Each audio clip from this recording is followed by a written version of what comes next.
ರಾಜ್ಯದ 14 ಲೋಕಸಭಾ ಕ್ಷೇತ್ರದಲ್ಲಿ ಕಳೆದ 2 ಗಂಟೆಯಲ್ಲಿ ಅಂದ್ರೆ 7 ರಿಂದ 9 ಗಂಟೆಯ ತನಕ 9.21% ಮತದಾನ ದಾಖಲಾಗಿದೆ.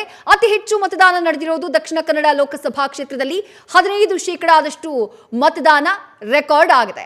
ದೃಶ್ಯದಲ್ಲಿ ಗಮನಿಸ್ತಾ ಇದ್ದೀರಿ, ನಟ ಶ್ರೀಮುರಳಿ ತಂದೆ ತಾಯಿ ಹಾಗೆ ಪತ್ನಿಯ ಜೊತೆ ಆಗಮಿಸಿ ಮತದಾನ ಪ್ರಕ್ರಿಯೆಯಲ್ಲಿ ಭಾಗಿಯಾಗಿದ್ದಾರೆ. ಆ ದೃಶ್ಯಗಳನ್ನ ನೀವು ಗಮನಿಸ್ತಾ ಇದ್ದೀರಿ. ನಟ ಶ್ರೀಮುರಳಿ ತಂದೆ ತಾಯಿಯ ಜೊತೆ ಮತಗಟ್ಟೆಗೆ ಆಗಮಿಸಿದ್ದಾರೆ ತಮ್ಮ ಹಕ್ಕನ್ನ ಚಲಾಯಿಸುವುದಕ್ಕೆ. ಮತ್ತೊಂದು ಕಡೆ ಹಿರಿಯ ನಾಗರಿಕರಿಂದ ಕೂಡ ಬಹಳ ಉತ್ತಮ ರೀತಿಯಾದಂತಹ ಪ್ರತಿಕ್ರಿಯೆ ವ್ಯಕ್ತವಾಗ್ತಾ ಇದೆ. ಜನಸಾಮಾನ್ಯರಿಂದ ಹಲವು ಲೋಕಸಭಾ ಕ್ಷೇತ್ರಗಳಲ್ಲಿ ಉತ್ತಮ ಪ್ರತಿಕ್ರಿಯೆ ವ್ಯಕ್ತವಾಗ್ತಾ ಇದೆ. ಕೆಲವು ಕಡೆ ಬಹಳ ವೇಕ್ ಇದೆ ಮತದಾನದ ಪ್ರಕ್ರಿಯೆ. ಜನ ಅಷ್ಟಾಗಿ ಮತಗಟ್ಟೆಗಳತ್ತ ಮುಖ ಮಾಡ್ತಾ ಇಲ್ಲ. ಸಮಯ 10 ಗಂಟೆಯಾಯಿತು. ಮತದಾನದ ಪ್ರಕ್ರಿಯೆ ಆರಂಭ ಆಗಿ ಹೆಚ್ಚು ಕಮ್ಮಿ 3 ಗಂಟೆಯಾಗಿದೆ. ಒಂದು ಘಟಕ ಇದು. ಇಂಥದ್ರಲ್ಲಿ ಮತದಾನ ಮಾಡಲಿಕ್ಕೆ ನಗರವಾಸಿಗಳು ಉತ್ಸಾಹ ತೋರಿಸ್ತಿಲ್ಲ ಅನ್ನೋದು ನಮ್ಗೆ ಯಾವಾಗಲೂ ಇರುವಂಥ ಒಂದು ಕೂಗು. ಆ ಕೂಗನ್ನು ಸುಳ್ಳು ಮಾಡಿ ಈ ಸರಿ ಹೆಚ್ಚು ಜನ ಬಂದು ಮತದಾನ ಮಾಡಿ. Thank you. ನೀವೆಲ್ಲರೂ ಮಾಡಿ ವೋಟಿಂಗ್. ನಟಿ ದಾರಾ ಅವರು ಮಾತನಾಡಿದ್ದನ್ನ ಕೇಳಿಸಿಕೊಂಡ್ರೆ, ಬಿಜೆಪಿಯ ನಾಯಕಿ ನಗರ ಪ್ರದೇಶದಲ್ಲಿ ಯೂಶುವಲ್ ಆಗಿ ಬಹಳ ಕಡಿಮೆ ಪರ್ಸೆಂಟೇಜ್ ಮತದಾನದ ಪ್ರಕ್ರಿಯೆ ನಡೆಯುತ್ತೆ, ಬಟ್ ಈ ಬಾರಿ ಹಾಗಾಗಬಾರ್ದು. ಆ ಮಾತನ್ನ ಸುಳ್ಳು ಮಾಡಿ ಎಲ್ಲರೂ ಬಂದು ಮತದಾನ ಪ್ರಕ್ರಿಯೆಯಲ್ಲಿ ಭಾಗಿಯಾಗಿ ಎನ್ನುವಂತಹ ಮನವಿಯನ್ನ ಬಿಜೆಪಿಯ ನಾಯಕಿ ಹಾಗೆ ನಟಿ ತಾರಾ ಅನುರಾಧ ಅವರು ಮಾಡಿಕೊಂಡ್ರು. ರಾಜ್ಯಾದ್ಯಂತ ಮತದಾನ ಪ್ರಕ್ರಿಯೆ ಯಾವ ರೀತಿಯಾಗಿ ಸಾಗ್ತಾ ಇದೆ ಅನ್ನುವಂಥದ್ದನ್ನ ದೃಶ್ಯಗಳಲ್ಲಿ ಗಮನಿಸ್ತಾ ಇದ್ದೀರಿ. ಸಿನಿಮಾ ನಟರು, ಸೀರಿಯಲ್ ನಟರು ಹಾಗೆ ಜನಪ್ರತಿನಿಧಿಗಳು ಜೊತೆಗೆ ವಿವಿಧ ಕ್ಷೇತ್ರಗಳ ಗಣ್ಯರು ಮತಗಟ್ಟೆಗಳತ್ತ ಮುಖ ಮಾಡ್ತಿದ್ದಾರೆ, ತಮ್ಮ ಹಕ್ಕನ್ನ ಚಲಾಯಿಸ್ತಿದ್ದಾರೆ. ಬಟ್ ಎಲ್ಲದಕ್ಕಿಂತ ಹೆಚ್ಚಾಗಿ ಎಲ್ರಿಗೂ ಸ್ಫೂರ್ತಿ ತರುವಂತೆ ಕಾಣಿಸ್ತಾ ಇರುವುದು ಹಿರಿಯ ನಾಗರಿಕರು ಮತದಾನದ ಪ್ರಕ್ರಿಯೆಗೆ ತೋರಿಸ್ತಾ ಇರುವಂತಹ ಉತ್ಸಾಹ.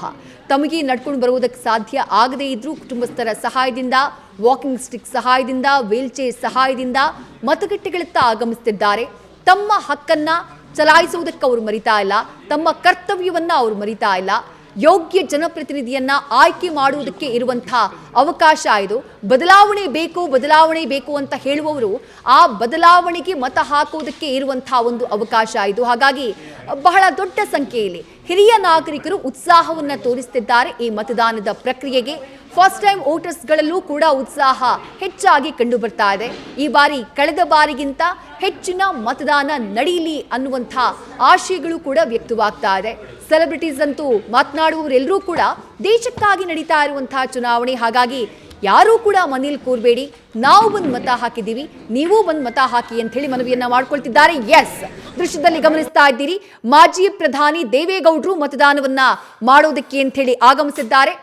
ಕೆ.ಸಿ. ನಾರಾಯಣಗೌಡ ಅವರ ಕುಟುಂಬದ ಫೋಟೋನ ಗಮನಿಸ್ತಾ ಇದ್ದೀರಿ. ಕೆ.ಸಿ. ನಾರಾಯಣಗೌಡ ಅವರು ಪತ್ನಿ ದೇವಕಿ ಹಾಗೆ ಪುತ್ರಿ ಜೊತೆ ಆಗಮಿಸಿ ತಮ್ಮ ಹಕ್ಕನ್ನ ಚಲಾಯಿಸಿದ್ದಾರೆ. ಕೆಆರ್ಪೇಟೆಯ ಮಾಜಿ ಶಾಸಕ ಕೆ.ಸಿ. ನಾರಾಯಣಗೌಡ ಅವರು ಕುಟುಂಬ ಸಮೇತರಾಗಿ ಬಂದು ತಮ್ಮ ಹಕ್ಕನ್ನ ಚಲಾಯಿಸಿದ್ದಾರೆ. ಜೊತೆಗೆ ಎಲ್ಲರೂ ಕೂಡ ಮತದಾನ ಪ್ರಕ್ರಿಯೆಯಲ್ಲಿ ಭಾಗಿಯಾಗಿ ಅನ್ನುವಂಥ ಮನವಿಯನ್ನ ಮಾಡಿಕೊಂಡಿದ್ದಾರೆ.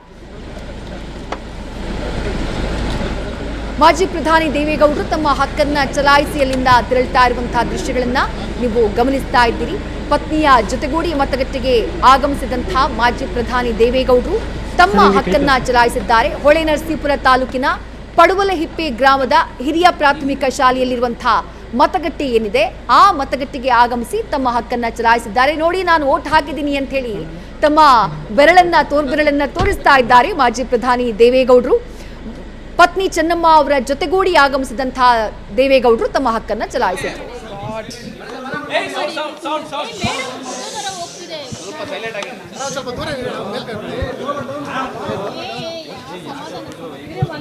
ನಾನು ವೋಟ್ ಮಾಡಿದ್ದೀನಿ, ನೀವು ಎಲ್ಲರೂ ವೋಟ್ ಮಾಡಿ. Every vote counts.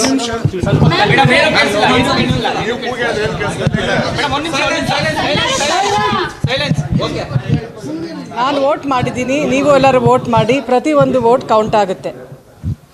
Okay. ನಿರ್ಮಾಪಕಿ Ashwini Puneeth Rajkumar ಅವರು ಆಡಿದಂತಹ ಮಾತುಗಳನ್ನ ಕೇಳಿಸ್ಕೊಂಡ್ರಿ. ನಾನು ವೋಟ್ ಮಾಡಿದ್ದೀನಿ, ನೀವು ಕೂಡ ವೋಟ್ ಮಾಡಿ. ಈ ದೇಶಕ್ಕೆ ಉತ್ತಮ ಸರ್ಕಾರವನ್ನು ಆಯ್ಕೆ ಮಾಡಬೇಕು ಅಂದರೆ ಪ್ರತಿ ವೋಟ್ ಕೂಡ ಕೌಂಟ್ ಆಗುತ್ತೆ. ಹಾಗಾಗಿ ಮತಗಟ್ಟೆಗೆ ಆಗಮಿಸಿ ನಿಮ್ಮ ಹಕ್ಕನ್ನ ಚಲಾಯಿಸಿ ಅನ್ನುವಂಥ ಮನವಿಯನ್ನ ತಾವು ವೋಟ್ ಮಾಡಿದಂತಹ ನಂತರದಲ್ಲಿ ನಿರ್ಮಾಪಕಿ ಅಶ್ವಿನಿ ಪುನೀತ್ ರಾಜ್ಕುಮಾರ್ ಅವರು ಮಾಡಿಕೊಂಡಿದ್ದಾರೆ. ಈಗಷ್ಟೇ ಯುವರಾಜ್ ಕುಮಾರ್ ಅವರು ವೋಟಿಂಗ್ ಮಾಡಿ ಬಂದಿದ್ದಾರೆ, ನಮ್ಮ ಜೊತೆಲಿದ್ದಾರೆ. ಸರ್, ಪ್ರಜಾಪ್ರಭುತ್ವದ ಹಬ್ಬ ಇವತ್ತು. ನಮ್ಮ ಹಕ್ಕು ನಾವು ಚಲಾಯಿಸಿದ್ದೀವಿ, ನೀವು ಕೂಡ ಚಲಾಯಿಸಿದ್ದೀರಿ, ಏನು ಹೇಳ್ತೀರಾ ಈ ಸಂದರ್ಭ? ಹೌದು, ಎಲ್ಲ ಕುಟುಂಬದವರು ನಾವು ಎಲ್ಲ ಒಟ್ಟಿಗೆ ಬಂದು ವೋಟ್ ಮಾಡಿದ್ವಿ ಇವತ್ತು. ಹಾಗೆ ಪ್ರತಿಯೊಬ್ಬರೂ ವೋಟ್ ಮಾಡಲೇಬೇಕು. ನೀವು ಹೇಳ್ದಂಗೆ ಹಬ್ಬ ಇದು, ಪ್ರಜಾಪ್ರಭುತ್ವದ ಹಬ್ಬ. ಡೆಮೋಕ್ರಸಿ ನಾವು ಕಾಪಾಡಬೇಕಂದ್ರೆ ನಾವು ನಮ್ಮ ಹಕ್ಕನ್ನು ನಾವು ಚಲಾಯಿಸಲೇಬೇಕು. ಯಾವ ರೀತಿಯ ಒಂದು ಆಡಳಿತ ಅಥವಾ ಯಾವ ರೀತಿಯ ಒಂದು ಸರ್ಕಾರನ ನಾವು ನಿರೀಕ್ಷೆ ಮಾಡ್ಬೋದು? ಯಾಕಂದರೆ ವೋಟ್ ಹಾಕಿದಾಗ ನಾವು ಜನಪ್ರತಿನಿಧಿಗಳನ್ನ ಪ್ರಶ್ನೆ ಮಾಡ್ಬೋದು, ಅಥವಾ ಒಂದು ನಿರೀಕ್ಷೆ ಇರುತ್ತೆ ನಮಗೆ ಈ ರೀತಿಯ ಒಂದು ಸರ್ಕಾರ ಬೇಕು ಅಂತ. ಸೊ ನೀವು ಯಾವ ರೀತಿಯಾದ ಒಂದು ಆಡಳಿತನ ಎಕ್ಸ್ಪೆಕ್ಟ್ ಮಾಡ್ತೀವಿ? ಇವಾಗ ಪ್ರತಿಯೊಂದು ಜ್ಯೂರಿಸ್ಡಿಕ್ಷನಲ್ಲೂ ಅದೇ ಆದಂಥ ಅಧಿಕಾರಿಗಳು ಇವಾಗ ಪ್ರತಿಯೊಬ್ಬರು ಇವಾಗ ನಮ್ಗೆ ಏನಿದೆ ನಾಮಿನೇಷನ್ ಫೈಲ್ ಮಾಡ್ತಾರೆ, ನಮಗೆ ಗೊತ್ತಿರುತ್ತೆ ಯಾರು ಈ ಜಾಗಕ್ಕೆ ಯಾರು ಸರಿಯಾಗಿ ಮಾಡ್ತಾರೆ, ಯಾರು ಏನು ಕೆಲಸ ಮಾಡ್ತಾರೆ ಅಂತ. ಆ್ಯಂಡ್ ಪ್ರತಿಯೊಬ್ಬರೂ ಅವರೊಂದು ಮ್ಯಾನಿಫೆಸ್ಟೋಲಿ ಒಂದಿಷ್ಟು ಡೀಟೇಲ್ಸ್ ಕೂಡ ಕೊಟ್ಟಿರ್ತಾರೆ. ಅದ್ರ ತಕ್ಕಂಗೆ ನಡ್ಸ್ಕೊಂಡು ಹೋದಾಗ ನಮಗೆಲ್ರಿಗೂ ಸಂತೋಷ. ನಾವು ಬೆಳಗ್ಗೆಯಿಂದ ಸಾಕಷ್ಟು ಜನ ನೋಡ್ತಾ ಇದ್ದೀರಿ, ಸೀನಿಯರ್ ಸಿಟಿಜನ್ಸ್ ಏನಿದ್ದಾರೆ ಅವರೇ ತುಂಬ ಜನ ಬಂದು ಕ್ಯೂವಲ್ಲಿ ನಿಂತ್ಕೊಂಡು ವೋಟ್ ಹಾಕ್ತಾ ಇದ್ದಾರೆ. ಸೊ ವೋಟಿಂಗ್ ಇನ್ನೂ ತುಂಬ ಹಾಕೋಂಥರ ಇರ್ತಾರೆ, ಅಂದರೆ ಯುವಕರು ಏನಾದರೂ ಒಂದು ಸ್ವಲ್ಪ ಇನ್ನೂ ಕಡಿಮೆ ಸಂಖ್ಯೆಯಲ್ಲಿ ಮತದಾನ ಮಾಡ್ತಾ ಇದ್ದಾರೆ ಅಂತ ಒಂದು ವರದಿ ಇರೋದಂಥದ್ದು. ಅವ್ರು ಏನು ಹೇಳೋಕ್ಕೆ ಇಷ್ಟಪಡ್ತಾರೆ? ಮೋಸ್ಟ್ಲಿ ಬೆಳಗ್ಗೆ ಆಗಿರೋದ್ರಿಂದ ಯುವಕರು ಸ್ವಲ್ಪ ಕಮ್ಮಿ ಇರ್ಬೋದು. ನನಗೆ ಅಂದರೆ ನಮ್ಮ ತಂದೆ ತಾಯಿ ನ್ಯಾಪ್ಸಿ ಎಬ್ಸಿದ್ರು ಬೇಗನೆ ಬರಬೇಕು ಅಂತ. ಬಟ್ ನನ್ನ ಪ್ರಕಾರ ಪ್ರತಿ ವರ್ಷ ಯುವಕರ ಸಂಖ್ಯೆನೂ ಜಾಸ್ತಿ ಆಗ್ತಾಯಿದೆ. ಈ ವರ್ಷ ಇನ್ನೂ ಜಾಸ್ತಿ ಆಗುತ್ತೆ. ಇನ್ನೊಂದೇನೆಂದರೆ ಗೊತ್ತಿಲ್ಲ ನನಗೆ, ಈಗ ಕಾರ್ಪೊರೇಟ್ಸಲ್ಲಿ ಸುಮಾರು ಜನ ಕೆಲಸ ಮಾಡೋರಿಗೆ ರಜಾ ಕೊಟ್ಟಿದ್ದಾರಾ, ಹಾಸ್ಪಿಟಲ್ಸಲ್ಲಿ ಕೆಲಸ ಮಾಡೋರು ರಜಾ ಕೊಟ್ಟಿದ್ದಾರಾ ಅದೆಲ್ಲ ಗೊತ್ತಿಲ್ಲ. ಅದೊಂದು ವಿಚಾರಿಸ್ಕೊಬೇಕಷ್ಟೆ. ಆ ಕಾರಣದಿಂದ ಅದು ಸಂಖ್ಯೆ ಹೇಗೆ ಹೆಚ್ಚಾಗುತ್ತೋ ಜಾಸ್ತಿ ಆಗುತ್ತೋ ನೋಡ್ಬೇಕು. ಬಟ್ ನನ್ನ ತಿಳಿದ ಮಟ್ಟಿಗೆ ನನ್ನ ಫ್ರೆಂಡ್ಸು, ಅವ್ರ ಸ್ನೇಹಿತರು ಪ್ರತಿಯೊಬ್ಬರೂ ವೋಟ್ ಮಾಡ್ತಿದ್ದಾರೆ. ಒಂದು ಪ್ರಶ್ನೆ ಅಂತ ಹೇಳಿದ್ರೆ, ವೋಟಿಂಗ್ ಡೇ ಅಂತ ಹೇಳಿದಾಗ ಅಣ್ಣವ್ರ ಫ್ಯಾಮಿಲಿ ಇಡೀ ಫ್ಯಾಮಿಲಿ ಸಮೇತ ಬಂದು ವೋಟ್ ಮಾಡೋಂಥದ್ದು ಒಂದು ನೆನಪೇನಾದರೂ ಮೇಲಕ್ಕೆ ಹಾಕ್ಬೋದು? ಇದಕ್ಕೆ ಮುಂಚೆ ಈ ರೀತಿ ಬಂದು ವೋಟ್ ಸೆಲೆಬ್ರೇಟ್ ಮಾಡಿದಾಗ ಏನಾದರೂ ಒಂದು? ಹೌದು, ನನಗೆ ಚಿಕ್ಕ ವಯಸ್ಸಿಂದನೂ ಜ್ಞಾಪಕ ಇದೆ. ಅವಾಗಿಂದ ನಾನು ವೋಟ್ ಅಂದರೆ ನನಗೆ 18 ವರ್ಷ ಆಗೋಕ್ಕೆ ಮುಂಚೆಯಿಂದನೂ ನೋಡ್ತಿದ್ದೀನಿ. ಫ್ಯಾಮಿಲಿಯವ್ರು ಎಲ್ಲರೂ ಒಟ್ಟಿಗೆ ಬರ್ತಿದ್ರು. ಸೊ ಅದೇ ಕಂಟಿನ್ಯೂ ಆಗ್ತಾನೆ ಇದೆ ಈಗ. Sir, thank you so much. ಇದಿಷ್ಟು ಯುವರಾಜ್ ಕುಮಾರ್ ಅವರ ಮಾತು. ಕ್ಯಾಮರಾ ಪರ್ಸನ್ ಸಿದ್ದು ಜೊತೆ ಭರತ್ ಕೃಷ್ಣಪ್ಪ, ನ್ಯೂಸ್ ಫಾಸ್ಟ್. ಮೊದಲ ಹಂತದ ಮತದಾನದ ಪ್ರಕ್ರಿಯೆ ಬಹಳ ಬಿರುಸಿನಿಂದ ಸಾಗ್ತಾ ಇದೆ. ನಟ ಯುವರಾಜ್ ಕುಮಾರ್ ಮಾತನಾಡಿದ್ದನ್ನ ನೀವು ಗಮನಿಸಿದ್ರಿ. ಹೆಚ್ಚಿನ ಸಂಖ್ಯೆಯಲ್ಲಿ ಎಲ್ಲರೂ ಬಂದು ಮತದಾನದ ಈ ಪ್ರಕ್ರಿಯೆಯಲ್ಲಿ ಭಾಗಿಯಾಗಬೇಕು. ಆ ಮೂಲಕ ನಮ್ಮ ಏರಿಯಾಗೆ, ನಮ್ಮ ಲೋಕಸಭಾ ಕ್ಷೇತ್ರಕ್ಕೆ ಯಾರು ಒಳ್ಳೆಯ ಕೆಲಸವನ್ನ ಮಾಡ್ತಾರೆ ಅನ್ನುವಂಥದ್ದು ನಮಗೆ ಗೊತ್ತಿರುತ್ತೆ. ಹಾಗಾಗಿ ಅಂಥ ಯೋಗ್ಯ ಜನಪ್ರತಿನಿಧಿಯನ್ನ ಆಯ್ಕೆ ಮಾಡೋಣ ಅನ್ನುವಂಥ ಸಂದೇಶವನ್ನ ನೀಡಿದ್ರು. ಕೆಎನ್ ರಾಜಣ್ಣ ಅವರು ಮತದಾನ ಪ್ರಕ್ರಿಯೆಯಲ್ಲಿ ಭಾಗಿಯಾಗಿದ್ದಾರೆ. ಆ ಫೋಟೋನ ನೀವು ಗಮನಿಸ್ತಾ ಇದ್ದೀರಿ. ಸಚಿವ ಕೆಎನ್ ರಾಜಣ್ಣ ಹಾಗೆ ತಾರಾ ಅನುರಾಧ ದಂಪತಿ ಅವರು ಕೂಡ ಮತದಾನ ಪ್ರಕ್ರಿಯೆಯಲ್ಲಿ ಭಾಗಿಯಾಗಿದ್ದಾರೆ. ದೇಶಕ್ಕಾಗಿ ನಡೀತಾ ಇರುವಂತಹ ಚುನಾವಣೆ, ಹಾಗಾಗಿ ಎಲ್ಲರೂ ಕೂಡ ಬಂದು ನಿಮ್ಮ ಮತವನ್ನ ಚಲಾಯಿಸಿ. ನಗರ ಪ್ರದೇಶದಲ್ಲಿ ಹೆಚ್ಚು ಮತದಾನ ಆಗಲ್ಲ ಅನ್ನುವಂಥ ಒಂದು ಅಪವಾದ ಇದೆ. ಆ ಅಪವಾದವನ್ನ ಈ ಬಾರಿ ಸುಳ್ಳು ಮಾಡೋಣ ಅನ್ನುವಂತಹ ಒಂದು ಮೆಸೇಜ್ನ ಕೂಡ ಆಗಲೇ ಮಾತನಾಡುವಂತಹ ಸಂದರ್ಭದಲ್ಲಿ ತಾರಾ ಅನುರಾಧ ಅವರು ನೀಡಿದ್ರು. ಮಾಜಿ ಪ್ರಧಾನಿ ದೇವೇಗೌಡರು ಪಡುವಲಹಿಪ್ಪಿಯಲ್ಲಿರುವಂತಹ ಹೊಳೆನರಸೀಪುರದ ಪಡುವಲಹಿಪ್ಪಿಯಲ್ಲಿರುವಂತಹ ಮತಗಟ್ಟೆಗೆ ಆಗಮಿಸಿ ಮತದಾನ ಮಾಡಿದಂತಹ ದೃಶ್ಯಗಳನ್ನು ನೀವು ಗಮನಿಸ್ತಾ ಇದ್ದೀರಿ. ಬಿಜೆಪಿಯ ಅಭ್ಯರ್ಥಿ, ದಕ್ಷಿಣ ಕನ್ನಡ ಲೋಕಸಭಾ ಕ್ಷೇತ್ರದ ಬಿಜೆಪಿಯ ಅಭ್ಯರ್ಥಿ ಬ್ರಜೇಶ್ ಚೌಟ ಅವರು ಕೂಡ ದಕ್ಷಿಣ ಕನ್ನಡ ಲೋಕಸಭಾ ಕ್ಷೇತ್ರದಲ್ಲಿ ತಮ್ಮ ಹಕ್ಕನ್ನ ಚಲಾಯಿಸಿದ್ದಾರೆ. ಆ ದೃಶ್ಯವನ್ನ ಕೂಡ ನೀವು ಗಮನಿಸ್ತಾ ಇದ್ದೀರಿ. ಅಭ್ಯರ್ಥಿಗಳು ಒಬ್ಬೊಬ್ಬರಾಗಿ ಮತಗಟ್ಟೆಗೆ ಆಗಮಿಸಿ ತಮ್ಮ ಹಕ್ಕನ್ನ ಚಲಾಯಿಸುತ್ತಿದ್ದಾರೆ. ಚುನಾವಣೆಗೆ ಸಂಬಂಧಪಟ್ಟ ಹಾಗೆ ಚಿಂತೆಯಂತೂ ಇದ್ದೇ ಇದೆ, ಕಳವಳ ಅಂತೂ ಇದ್ದೇ ಇದೆ. ಏನಾಗುತ್ತೋ ಏನೋ, ಮತದಾರರು ಯಾರ ಪರವಾಗಿ ತೀರ್ಪು ಬರೀತಾರೋ ಏನೋ, ಈ ಆತಂಕ, ಈ ಕಳವಳ ಇದ್ದೇ ಇದೆ. ಅದರ ಮಧ್ಯೆ ತಮ್ಮ ಹಕ್ಕನ್ನ ಚಲಾಯಿಸ್ತಾ ಇದ್ದಾರೆ ಅಭ್ಯರ್ಥಿಗಳು. ದಕ್ಷಿಣ ಕನ್ನಡ ಲೋಕಸಭಾ ಕ್ಷೇತ್ರದ ಬಿಜೆಪಿ ಅಭ್ಯರ್ಥಿ ಬ್ರಜೇಶ್ ಚೌಟ ಸೇನೆಯಲ್ಲಿ ಕೆಲಸ ಮಾಡಿರುವಂತವರು ಫಸ್ಟ್ ಟೈಮ್ ಚುನಾವಣಾ ಅಖಾಡದಲ್ಲಿದ್ದಾರೆ. ಲೋಕಸಭಾ ಚುನಾವಣೆ, ಸಾರ್ವತ್ರಿಕ ಚುನಾವಣೆನೇ ಅವರಿಗೆ ಹೊಸ್ತು. ಫಸ್ಟ್ ಟೈಮ್ ಚುನಾವಣಾ ಅಖಾಡದಲ್ಲಿ ಸ್ಪರ್ಧೆ ಮಾಡಿದ್ದಾರೆ. ಅವರು ಸರತಿ ಸಾಲಿನಲ್ಲಿ ನಿಂತು ಮತದಾನ ಪ್ರಕ್ರಿಯೆಯಲ್ಲಿ ಭಾಗಿಯಾಗಿರುವಂತಹ ದೃಶ್ಯಗಳನ್ನು ನೀವು ಗಮನಿಸ್ತಾ ಇದ್ದೀರಿ. ಮತ್ತೊಂದು ಕಡೆ ಕಳೆದ 2 ಗಂಟೆಯಲ್ಲಿ ಬೆಳಗ್ಗೆ 7ರಿಂದ 9 ಗಂಟೆ ತನಕ 14 ಲೋಕಸಭಾ ಕ್ಷೇತ್ರಗಳಲ್ಲೂ ಎಷ್ಟು % ವೋಟಿಂಗ್ ಆಗಿದೆ ಅನ್ನುವಂಥ ಮಾಹಿತಿಯನ್ನ ಕೂಡ ಪೋಲ್ ಮೀಟರ್ ಮೂಲಕ ನಿಮಗೆ ನೀಡುವಂತಹ ಪ್ರಯತ್ನವನ್ನ ನ್ಯೂಸ್ ಫಸ್ಟ್ ಮಾಡ್ತಾ ಇದೆ. ಮತ್ತೊಂದು ಕಡೆ ರಾಜ್ಯಾದ್ಯಂತ ಮತವನ್ನ ಹಾಕಿದಂತಹ ನ್ಯೂಸ್ ಫಸ್ಟ್ ನ ವೀಕ್ಷಕರು ತಮ್ಮ ಫೋಟೋನ ನಮಗೆ ಕಳುಹಿಸಿಕೊಟ್ಟಿದ್ದಾರೆ. ಆ ಫೋಟೋಗಳನ್ನ ಕೂಡ ನಾವು ಡಿಸ್ಪ್ಲೇ ಮಾಡ್ತಾ ಇದ್ದೀವಿ. ಉದ್ದೇಶ ಇಷ್ಟೇ, ನಿಮ್ಮ ಫೋಟೋನ ನೋಡಿದಂತಹ ಮತ್ತೊಂದಿಷ್ಟು ಜನ ಸ್ಫೂರ್ತಿ ಪಡ್ಕೊಂಡು ದೇಶಕ್ಕಾಗಿ ನಡೀತಾ ಇರುವಂತಹ ಈ ಚುನಾವಣೆಯಲ್ಲಿ, ಈ ಮತದಾನ ಪ್ರಕ್ರಿಯೆಯಲ್ಲಿ ಭಾಗಿ ಆಗಲಿ ಅನ್ನುವಂಥದ್ದು ನಮ್ಮ ಉದ್ದೇಶ. ಗಮನಿಸ್ತಾ ಇದ್ದೀರಿ, ದಕ್ಷಿಣ ಕನ್ನಡ ಲೋಕಸಭಾ ಕ್ಷೇತ್ರದ ಬಿಜೆಪಿ ಅಭ್ಯರ್ಥಿ ಬ್ರಜೇಶ್ ಚೌಟ ತಮ್ಮ ಹಕ್ಕನ್ನ ಚಲಾಯಿಸುತ್ತಿದ್ದಾರೆ. 14 ಲೋಕಸಭಾ ಕ್ಷೇತ್ರದ 247 ಅಭ್ಯರ್ಥಿಗಳು ಚುನಾವಣಾ ಅಖಾಡದಲ್ಲಿರುವುದು. ಅವರ ಭವಿಷ್ಯವನ್ನ, ಅವರ ಹಣೆ ಬರಹವನ್ನ ಮತದಾರ ಬರೆಯುವಂತಹ ಒಂದು ಸಂದರ್ಭ ಇದು. ರಾಜ್ಯದ ಒಟ್ಟು 14 ಲೋಕಸಭಾ ಕ್ಷೇತ್ರದಲ್ಲಿ ಕಳೆದ 2 ಗಂಟೆಯಲ್ಲಿ ಓವರಾಲ್ ಆಗಿ 9.21% ಮತದಾನ ನಡೆದಿದೆ. ಅಷ್ಟು ಮತದಾನ ಪ್ರಕ್ರಿಯೆಯಲ್ಲಿ ಜನ ಭಾಗಿಯಾಗಿದ್ದಾರೆ. ಅದರಲ್ಲಿ ಅತಿ ಹೆಚ್ಚು ಅಂದರೆ ದಕ್ಷಿಣ ಕನ್ನಡ ಲೋಕಸಭಾ ಕ್ಷೇತ್ರ, ಒಟ್ಟು 14% ಹೆಚ್ಚು, ಸರಿಸುಮಾರು 15% ಮತದಾರರು ಈಗಾಗಲೇ ಮತಗಟ್ಟೆಗೆ ಆಗಮಿಸಿ ತಮ್ಮ ಹಕ್ಕನ್ನು ಚಲಾಯಿಸಿದ್ದಾರೆ. ಇನ್ನು ಸ್ವಲ್ಪ ಸಮಯ ಆಗ್ತಾ ಇದ್ದ ಹಾಗೆ, 1 ಗಂಟೆ ಕಳೆದರೆ ಬಿಸಿಲಿನ ಝಳ ಜಾಸ್ತಿ ಆಗ್ಬಿಡುತ್ತೆ. ಹಾಗಾಗಿ ಬೆಳಗ್ಗೆ 11 ಗಂಟೆಯ ಒಳಗೆ ನೀವು ಬಂದು ಮತವನ್ನು ಚಲಾಯಿಸಿ, ಆಗ ಬಿಸಿಲಿನ ತಾಪ ಹೆಚ್ಚಾಗಿರೋದಿಲ್ಲ ಅಂತ ಹೇಳಿ ವಿಪಕ್ಷ ನಾಯಕ ಆರ್ ಅಶೋಕ್ ಅವರು ಆಗಲೇ ಮಾತನಾಡುವಂತಹ ಸಂದರ್ಭದಲ್ಲಿ ಮತದಾರರಲ್ಲಿ ಮನವಿಯನ್ನ ಮಾಡಿಕೊಳ್ತಾ ಇದ್ರು. ಸದ್ಯ ಗಮನಿಸ್ತಾ ಇದ್ದೀರಿ ದೃಶ್ಯಗಳಲ್ಲಿ ಬೆಂಗಳೂರು ದಕ್ಷಿಣ ಕನ್ನಡ ಲೋಕಸಭಾ ಕ್ಷೇತ್ರದ ಬಿಜೆಪಿ ಅಭ್ಯರ್ಥಿ ಬ್ರಿಜೇಶ್ ಚೌಟಾ.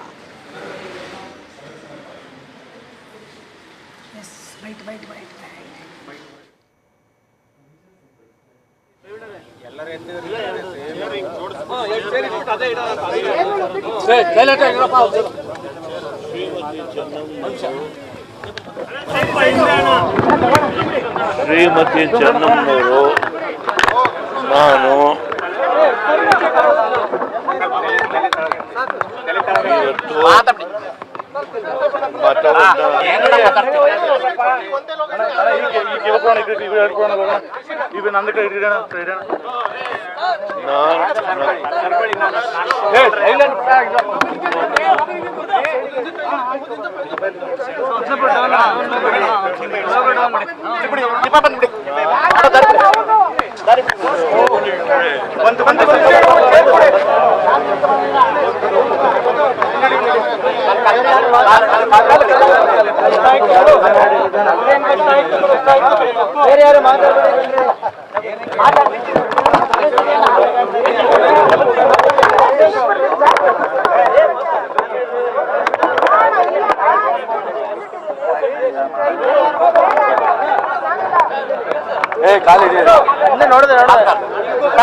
ಶ್ರೀಮತಿ ಚೆನ್ನಮ್ಮನವರು ನಾವು ಮತ್ತೆ ಇವತ್ತು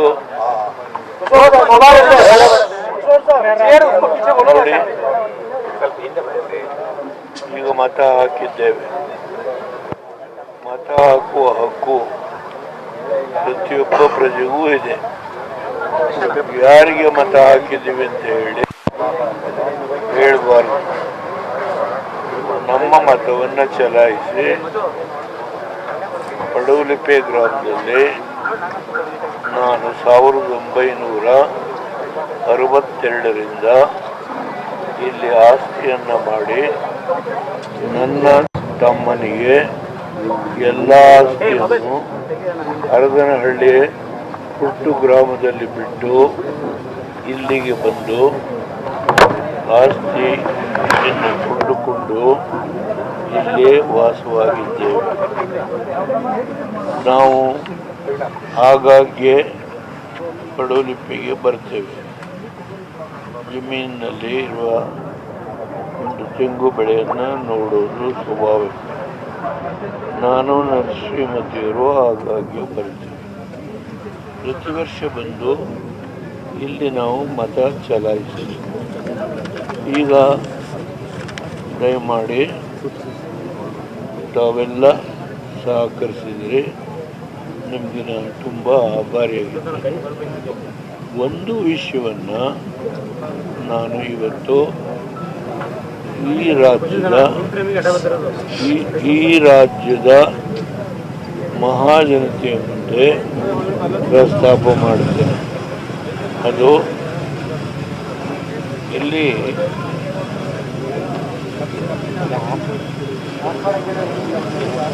ನೋಡಿ 1 ಲಕ್ಷ ವೇತನ. ದಯಮಾಡಿ ನಿಧಾನವಾಗಿ ಯಾರು ಹೇಳಲು ಖರ್ಗೆ ರಾಹುಲ್ ಗಾಂಧಿ ಇವರು ಮುಖ್ಯಮಂತ್ರಿನ ಪ್ರಧಾನಮಂತ್ರಿನ ನಿನ್ನೆಯಿಂದ ಈ ರೀತಿ ಕಾರ್ಡ್ಗಳನ್ನು ಈ ಥರ ಕೆಲವು ಮನೆಗಳಿಗೆ ಹಂಚಿದ್ದಾರೆ, ಎಲ್ಲ ಮನೆಗೆ ಹಂಚಿಲ್ಲ. ಸಾಲ ಮನ್ನಾ 400 ಜಾತಿಗಳಿಗೆ ಮಾಡಬೇಕು. ಈ ಕಾರ್ಡ್ಗಳನ್ನು ಹಂಚಿದ್ದಾರೆ. ಇವರು ಮುಖ್ಯಮಂತ್ರಿನೋ ಪ್ರಧಾನಮಂತ್ರಿನೋ ಯಾರಿವರು?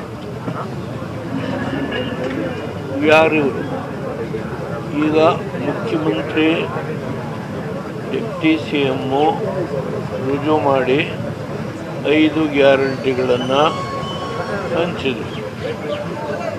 ಅವರು ಸರ್ಕಾರದ ಅಧಿಕೃತ ಮುಖ್ಯಮಂತ್ರಿ, ಉಪಮುಖ್ಯಮಂತ್ರಿ ಹಂಚಿದರು 5 ಕಾರ್ಡ್ಗಳನ್ನು ಅಸೆಂಬ್ಲಿ ಚುನಾವಣೆಯಲ್ಲಿ.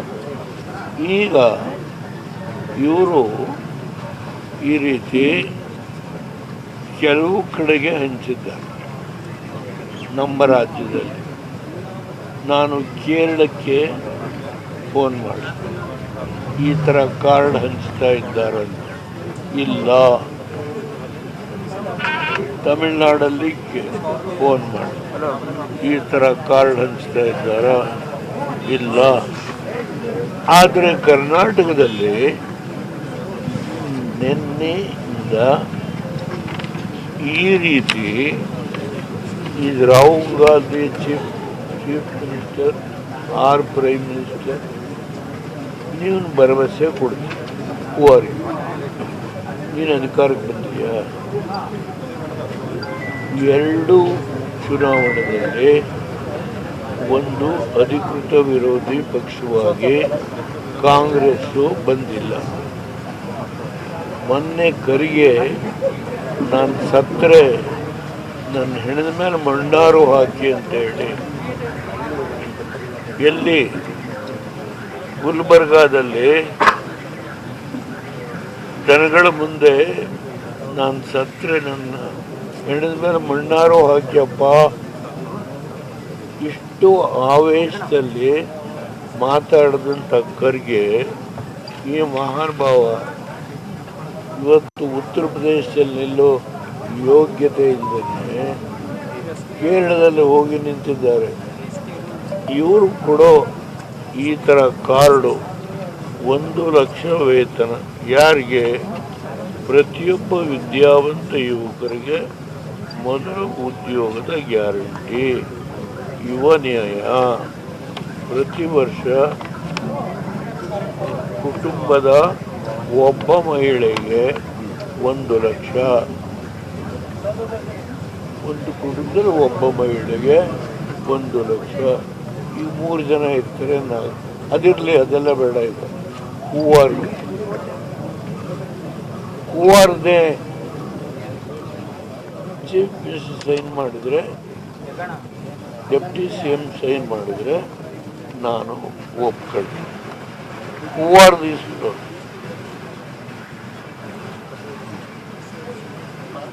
ಹೇಳಿ. ಇದಕ್ಕಿಂತ ಹೇಯುವಾದ ಜನಗಳಿಗೆ ವಂಚನೆ ಮಾಡುವ, ಮೋಸ ಮಾಡುವ ಒಂದು ದುಷ್ಕೃತ್ಯ ಈ ರಾಜ್ಯದಲ್ಲಿ ನಡೆದಿದೆ.